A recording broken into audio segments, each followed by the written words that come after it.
Bonjour à toutes et à tous. Le Cercle Cannois et la rédaction de TV Cagne vous souhaitent de formidables fêtes de fin d'année. Le précédent journal a rencontré un franc succès avec plus de 8000 vues enregistrées en quelques jours sur Facebook. Ce chiffre témoigne de l'intérêt suscité auprès du public, soulignant la pertinence des contenus proposés et l'impact de leur diffusion. Nous revenons sur la réunion consacrée au stationnement, qui s'est tenue dans la salle du conseil municipal le jeudi 19 décembre à 18h30. Présidée par Monsieur le maire et entourée d'une vingtaine d'élus, cette rencontre a été l'occasion d'écouter diverses informations. Notre rôle désormais est de vous en fournir un commentaire détaillé. Au 31 décembre 2024, la municipalité mettra fin à la délégation de services publics, DSP, en raison de son bilan négatif. Malgré des objectifs initiaux de rentabilité et d'efficacité, cette DSP a entraîné des coûts élevés, une perte de contrôle et une dépendance vis-à-vis de l'opérateur privé, avec des objectifs souvent incompatibles avec les besoins locaux. En réponse, la municipalité a opté pour un marché public, visant une gestion plus transparente et adaptée aux attentes des habitants. Indigo, qui avait initialement perdu la DSP, est finalement revenu en compétition et a remporté ce marché public, dont le budget prévisionnel annuel s'élève à 1 million d'euros. L'entreprise a été choisie, étant la seule à avoir soumis une offre répondant aux enjeux de maintenance d'un système de gestion complexe qu'elle avait précédemment mis en place. Ce marché public prendra effet le 1er janvier 2025 et s'étendra sur une période de 2 ans. Avec ce nouveau marché, la municipalité reprend le contrôle de sa politique tarifaire et n'envisage pas d'augmentation. Cette supervision lui permettra d'offrir des heures de stationnement gratuites pendant les périodes de fête, sans avoir à indemniser les opérateurs privés. Elle retrouve également la maîtrise de ses espaces de stationnement. Cependant, la municipalité a choisi de maintenir la prestation des agents d'Indigo sur le terrain, malgré une proposition du Cercle Cannois visant à les remplacer par des agents de surveillance de la voie publique, ASVP. Selon cette proposition, les ASVP auraient non seulement renforcé la présence d'uniformes dans les quartiers, mais aussi en assurant des missions annexes, telles que le suivi des entrées et sorties des écoles, ainsi que d'autres tâches liées à la sécurité et à la vie locale. Compte tenu de cette nouvelle compétence de la municipalité, nous avons saisi l'occasion pour demander à Monsieur le maire que les places de stationnement introduites en avril 2024 soient rétablies en gratuité. Cela concerne notamment les 12 places derrière l'école du Val-Fleury, les 18 places rue des Capucines, les 18 places autour de la salle de la Pinède, les 41 places au niveau du garage Midas, ainsi que certaines zones réservées aux arrêts minutes. Toutefois, la réponse de Monsieur le maire a été catégorique, ces places resteront payantes. Par ailleurs, cette nouvelle compétence marque un tournant dans la relation entre la mairie et les infirmiers qui s'étaient mobilisés en octobre dernier pour obtenir des solutions de stationnement adaptées à leurs besoins. Cette question, soulevée par le Cercle, a été présentée au maire, et une évolution positive semble se dessiner. Un abonnement mensuel plafonné à 30 € devrait être mis en place, permettant aux infirmiers de se garer également dans les zones de livraison.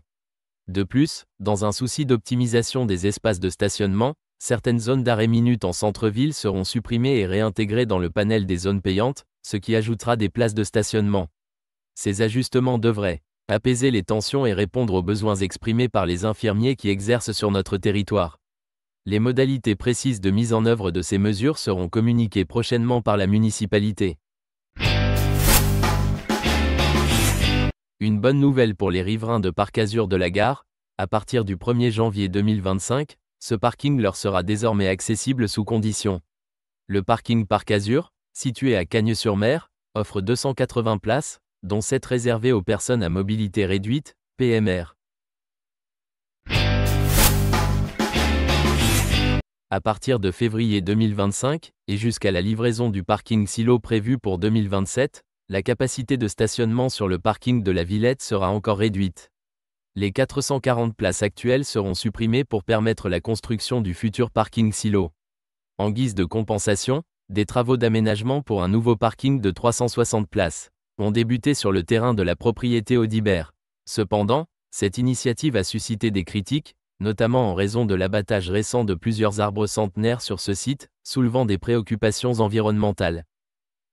À force de réduire le nombre de places de stationnement à la Villette, les commerces du centre-ville risquent de s'affaiblir, voire de disparaître. Il est urgent de réagir. La municipalité doit prendre pleinement conscience que cette diminution progressive des emplacements menace directement l'attractivité commerciale du cœur de ville. Sans une solution adaptée, les difficultés d'accès pour les clients pourraient détourner la fréquentation, fragilisant ainsi l'économie locale. Une solution inspirante pourrait être la mise en place d'un réseau de minibus électriques, semblable à celui du Haut-de-Cagnes, reliant efficacement tous les quartiers avec une fréquence de passage de 10 minutes. Ces trajets, proposés à un tarif abordable, inciteraient à leur utilisation, réduisant ainsi la dépendance à la voiture individuelle. Cette initiative permettrait non seulement de désengorger la circulation et le stationnement en centre-ville, mais aussi de soutenir activement le commerce local en améliorant son accessibilité. Parallèlement, la mairie et la Fédération des commerçants pourraient envisager de redynamiser la carte Bonjour Cagnes, un excellent système de cashback. Ce dispositif, qui permet de cumuler une petite part de chaque achat sur une carte, est actuellement utilisé pour régler le stationnement. Avec quelques adaptations, il pourrait également servir à payer des abonnements pour les minibus. Cependant, pour garantir le succès de cette initiative, il serait essentiel que les commerçants jouent pleinement le jeu en proposant des remises attractives et en s'engageant activement dans cette dynamique. Une telle mesure renforcerait le lien entre les usagers et le commerce local, tout en encourageant des pratiques de mobilité durable. Lors de la réunion municipale du 19 décembre, Monsieur le maire a présenté les chiffres clés du projet de stationnement pour la ZAC de la Villette. 300 places seront allouées aux résidents, en complément des 510 emplacements publics du parking Silo, portant le total à 810 places pour cette zone en pleine mutation. Cependant, la question se pose. Ce nombre sera-t-il suffisant ? La réponse semble évidente. Non. Et il est nécessaire d'examiner de près les raisons pour lesquelles ce chiffre ne répond pas aux besoins réels de la ZAC. Le parking Silo, avec ses 510 places, pourrait sembler suffisant en théorie, mais il est important de noter qu'en 2023, le parking de la Villette comptait encore 720 places, un chiffre qui a déjà chuté à 440 en 2024. Cette réduction significative a constitué un premier défi pour le stationnement dans un secteur en pleine mutation. Or, ce stationnement ne se contente pas de répondre aux besoins des résidents, il joue un rôle central dans l'économie du centre-ville, en facilitant l'accès des clients aux commerces locaux. Le véritable problème réside dans les 300 places de stationnement allouées aux 485 logements prévus dans la ZAC de la Villette. Selon les normes urbanistiques en vigueur, il aurait fallu prévoir au minimum 600 places de stationnement, réparties de manière classique, une place par logement social et 2 places par logement privé. Or, seules 300 places sont effectivement planifiées, ce qui entraîne un déficit de 300 emplacements, et expose ainsi la ZAC à une pression accrue sur le stationnement. Ce déficit de 300 emplacements entraînera une pression immédiate, avec des conséquences significatives sur la qualité de vie des résidents et des usagers de la ZAC.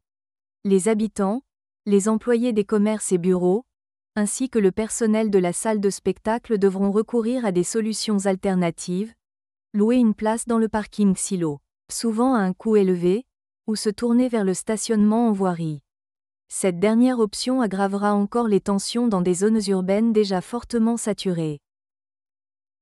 Le report des besoins de stationnement résidentiel sur le parking Silo, initialement conçu pour accueillir les visiteurs de la salle de spectacle et les clients des commerces du centre-ville, réduira considérablement sa capacité d'accueil.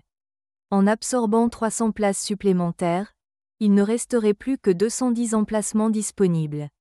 Cette saturation risque de nuire gravement à l'attractivité de la ZAC et du centre-ville, tout en compliquant la gestion des événements dans la salle de spectacle. Conscient de la faiblesse du stationnement, Monsieur le maire a proposé des solutions alternatives telles que la mutualisation des parkings privés et l'arrivée du tramway. Toutefois, ces mesures semblent insuffisantes. La mutualisation des parkings privés se heurte à des obstacles juridiques et opérationnels, ce qui complique sa mise en place et limite son efficacité pour résoudre le problème.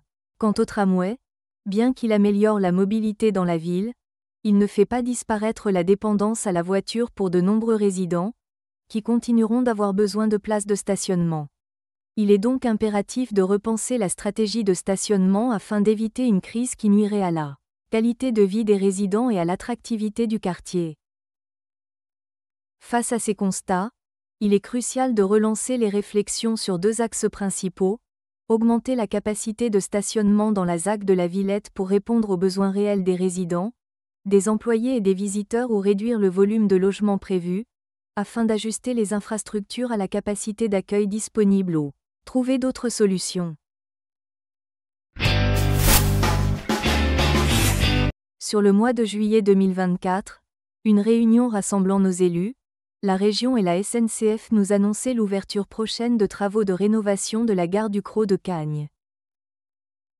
Ces travaux étaient censés débuter en octobre 2024, comme l'indique le panneau fixé sur le grillage de la gare, mais à ce jour il n'y a eu que très peu de progrès. Lors de notre passage le jeudi 19 décembre, nous avons constaté que des échafaudages avaient été installés sur seulement 2 faces du bâtiment central, mais aucun ouvrier ne semblait être présent sur le chantier. Nous avons donc pris contact avec Madame Palazzetti, conseillère régionale, afin d'obtenir plus d'informations. En effet, la durée du chantier, annoncée à 4 mois sur le panneau, sera largement dépassée au vu de l'avancement actuel des travaux. Cette intervention de notre association a été sollicitée par des riverains qui jugent inacceptable l'état d'entretien de la gare, ainsi que la dégradation de l'escalier situé après le pont de Valençol, permettant aux habitants du quartier des Bréguières d'accéder à la gare.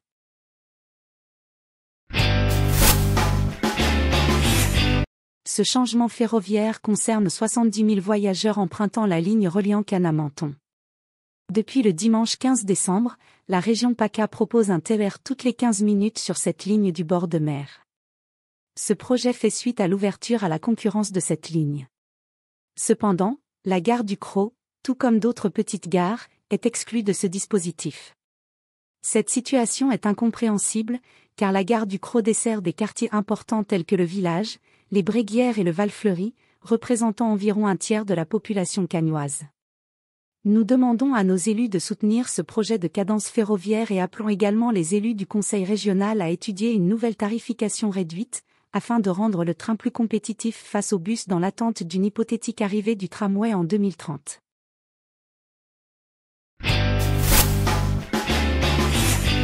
À ce jour, le collectif de la Casa du Crau est toujours dans l'attente de la validation par la mairie du permis de construire concernant le projet immobilier de 22 logements sociaux porté par la société Erilia, situé près de l'allée des Villas Fleuries au Crau de Cagnes. Le responsable du collectif, M. Jean-Pierre Oignet, a déclaré qu'il attendait avec impatience l'accès aux documents architecturaux afin de déposer une requête en annulation auprès du tribunal administratif. Il a également précisé qu'une fois la requête déposée, une réunion serait organisée pour mobiliser les 4 550 soutiens et leur présenter en détail l'ensemble des arguments liés à cette action. Par ailleurs, il exprime sa gratitude envers le Cercle Cagnois et TV Cagnes pour leur soutien.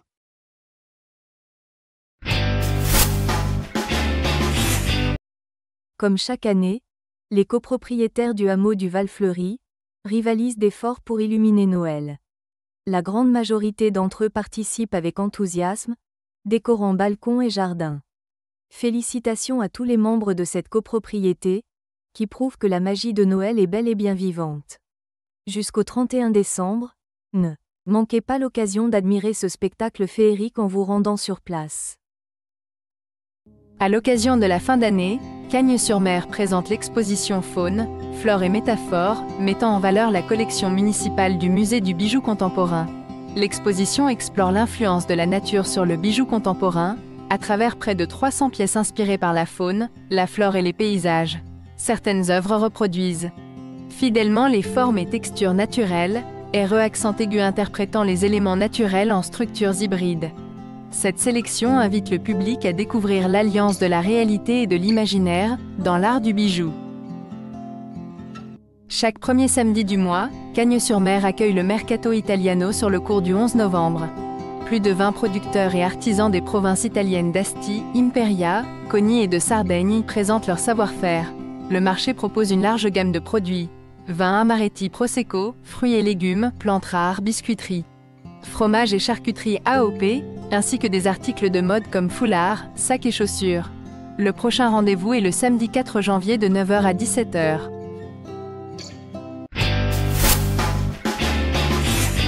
Vous êtes témoin d'un problème dans notre ville, dans votre quartier?